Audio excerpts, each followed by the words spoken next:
نحمده ونصلي على رسوله الكريم اما بعد اعوذ بالله من الشيطان الرجيم بسم الله الرحمن الرحيم الذين آمنوا يقاتلون في سبيل الله والذين كفروا يقاتلون في سبيل الطاغوت۔ پیارے بچوں، آج ہم انشاءاللہ فرسٹ ایئر کی اسلامیات کا آغاز کریں گے۔ پچھلے لیکچر میں ہم جہاد کی فضیلت، اس کی لغوی اور اصطلاحی معنی پر مختصر گفتگو کر چکے ہیں۔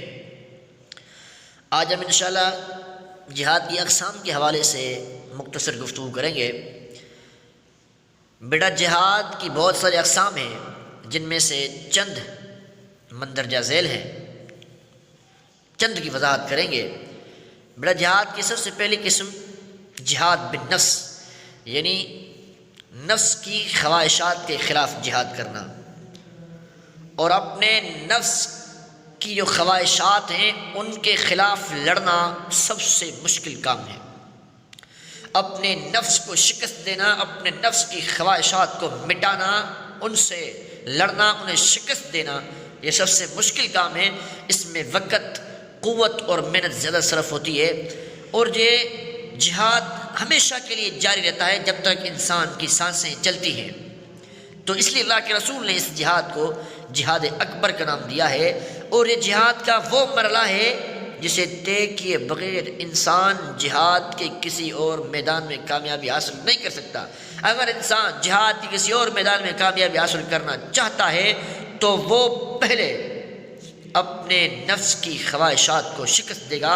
انسان کو اطاعت الہی سے روکنے والی سب سے پہلی قوت انسان کی اپنی خواہشات ہیں، جو ہر وقت اس کے دل میں موجزن رہتی ہیں۔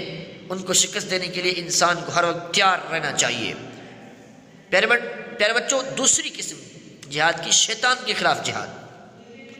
بیٹا، اپنے نفس پر قابو پانے کے بعد، اپنے نفس کی خواہشات کو شکست دینے کے بعد ان شیطانوں سے نمٹنا ضروری ہوتا ہے جو لوگ عجیب و غریب بہانے بنا کر کے، عجیب و غریب خواب دکھا کر کے ابوج انسانوں کو اطاعت اور اپنی بندگی پر مجبور کرتے ہیں۔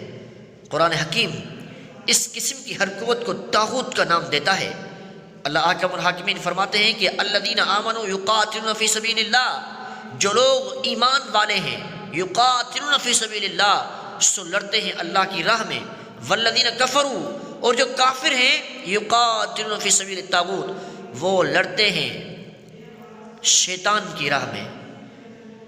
اللہ احکم الحاکمین ایک اور جگہ فرماتے ہیں ادعو الی سبیل ربک بالحکمۃ والموعظۃ الحسنۃ وجادلھم باللتی ہی احسن، اپنے رب کے راستے کی طرف حکمت اور اچھی نصیحت کے ساتھ بلا، اور ان سے اس طریقے کے ساتھ بحث کر جو سب سے اچھا طریقہ ہے۔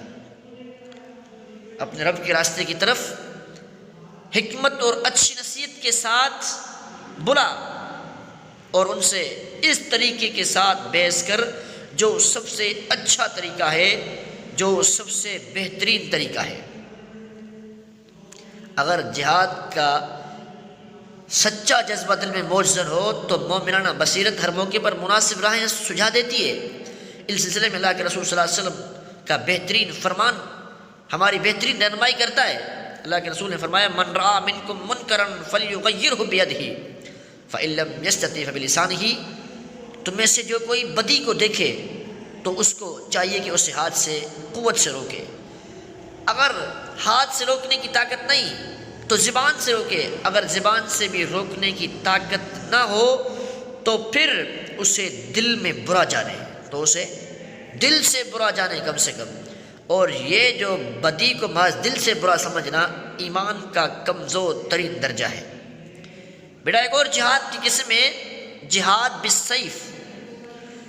بیٹا، حق و باطل کی کشمکش میں وہ مقام آ کر رہتا ہے جب یہ طاغوتی قوتیں حق کا راستہ روکنے اور اسے مٹانے کے لیے سرد جنگ سے آگے بڑھ کر کھلی جنگ پر اتر آئیں، یعنی سازش والی جنگیں چھوڑ کر اب کھلی جنگ پر اتر آئیں، تو پھر مسلمانوں کو ملی تحفظ اور بقائے دین کے لیے ان سے نبرد آزما ہونا پڑتا ہے، مقابلہ کرنا پڑتا ہے۔ اس کی پھر دو قسمیں ہیں۔ جہاد بالسیف کی دو اقسام ہیں، اس پر مختصر گفتگو کریں گے۔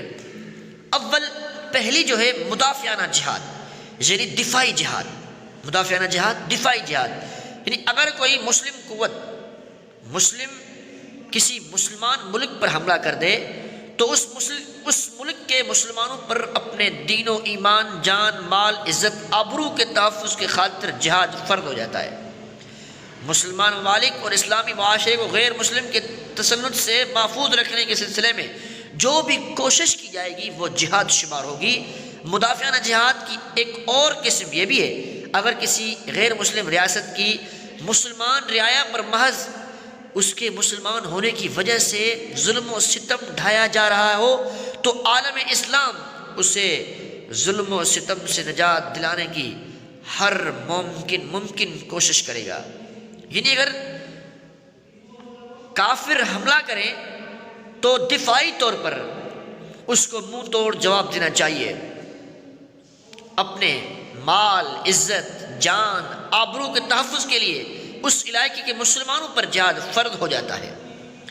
دوسری جہاد کی قسم ہے بیٹا مصلحانہ جہاد، اصلاحی جہاد، یعنی جو شخص کلمہ طیبہ پڑھ کر اللہ کی حاکمیت اور پیغمبر صلی اللہ علیہ وسلم کی اطاعت کا اقرار کرتا ہے، اس پر لازم آتا ہے کہ وہ ساری دنیا میں اللہ کی حاکمیت اور پیغمبر محمد رسول اللہ علیہ وسلم کی شریعت نافذ کرنے کے لیے کوشاں رہے، ہر وقت اللہ کی شریعت نافذ کرنے کے لیے تیار رہے۔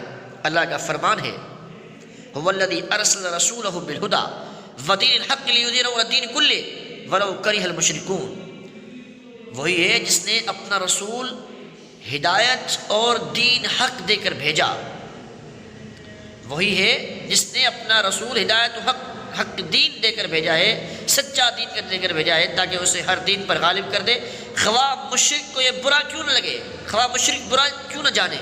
ایک اور آیت کے الفاظ ہیں وَقَاتِلُوهُمْ حَتَّى لَا تَكُونَ فِتْنَةٌ وَيَكُونَ الدِّينُ كُلُّهُ لِلَّهِ، اور لڑتے رہو ان سے یہاں تک کہ نہ رہے فساد، ہو جائے پورا کا پورا دین اللہ کے لیے۔ وَقَاتِلُوهُمْ، ان سے لڑو یہاں تک کہ کوئی فتنہ، شرک اور کفر کا باقی نہ رہے اور دین پورے کا پورا اللہ کے لیے ہو جائے۔